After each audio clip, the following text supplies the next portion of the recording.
உலக மீட்பராம் ஆண்டவராக இயேசுவின் அற்புதமான தூய நாமத்தில் அன்பானவர்களே, உங்களை நாங்கள் வாழ்த்துகிறோம். 2 பேதுரு முதல் அதிகாரத்தில் 21வது வசனம்.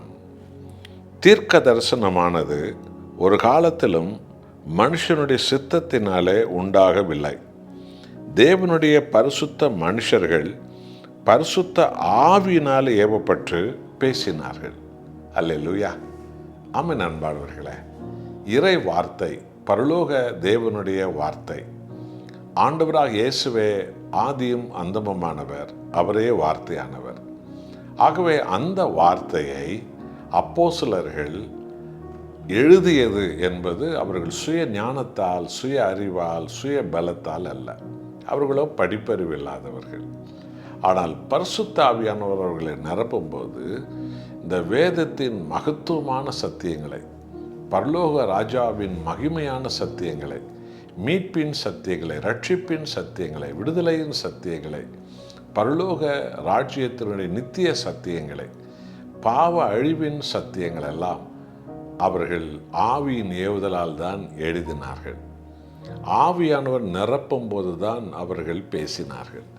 இன்றைக்கும் ஒரு சபையில் ஒரு பாஸ்டர், ஒரு பாதிரியார் போதிக்கிறார் என்றால் அவர் வெறும் கதைகளும் கற்பனைகளும் உலக கதைகளும் சினிமா கதைகளும் அரசியல் கதைகளும் பேசுகிறார் என்று சொன்னால் அவர் ஆவியில் இருட்டாக இருக்கிறார் என்று அர்த்தம்.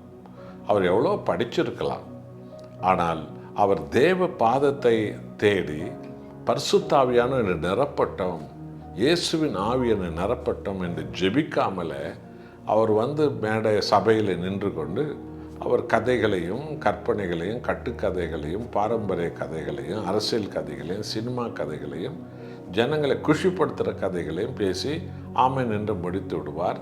எல்லாம் வீணாய் போனது. ஆனால் பரிசுத்த ஆவியால் ஒருத்தர் நிரப்பு பேசுவார் என்று சொன்னால் உங்கள் இதயத்தை தொடும், உங்கள் உள்ளத்தை குத்தம், நீங்கள் உணரும்படி அது செய்யும், உங்களை கலங்க வைக்கும், உங்களை மனம் திருப்ப வைக்கும். நீங்கள் அதிகமாக தேவ சமூகத்தை, ஆண்டவர் இயேசுவை தேடும்படி செய்துவிடும். இதுதான் பரிசுத்த ஆவியானவருடைய போதனையில் உள்ள அந்த மகத்துவமான உயிர்த்தெழுதலின் சத்தியங்கள். ஆமென் அன்பானவர்களே. ஆகவே பரிசுத்த ஆவியால் தான் அவர்கள் வேதத்து வசனத்தை எழுதினார்கள், பரிசுத்த ஆவியால் தான் அவர்கள் போதித்தார்கள். இதுதான் இன்றைய கிறிஸ்தவத்துக்கு ரொம்ப ரொம்ப அவசியம்.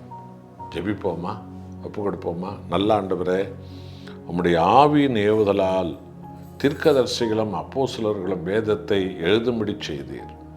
உம்முடைய ஆவியின் நிரப்புதலினால் அவர்கள் இயேசுவே கர்த்தாதி கர்த்தர் என்று அவர்கள் போதித்தார்கள், மகிமைப்படுத்தினார்கள். அந்த ஆவியினால் எங்கள் எல்லாரையும் நிரப்போம். உம்மை அறிகிற அறிவை எங்களுக்கு ஆவியானவரே தருகிறீர். அந்த ஆவியால் எங்களை நிரப்பும் ஆண்டவரே. மகிமை உமக்கே. இயேசு கிறிஸ்துவின் நாமத்தில் பிதாவே, ஆமென்.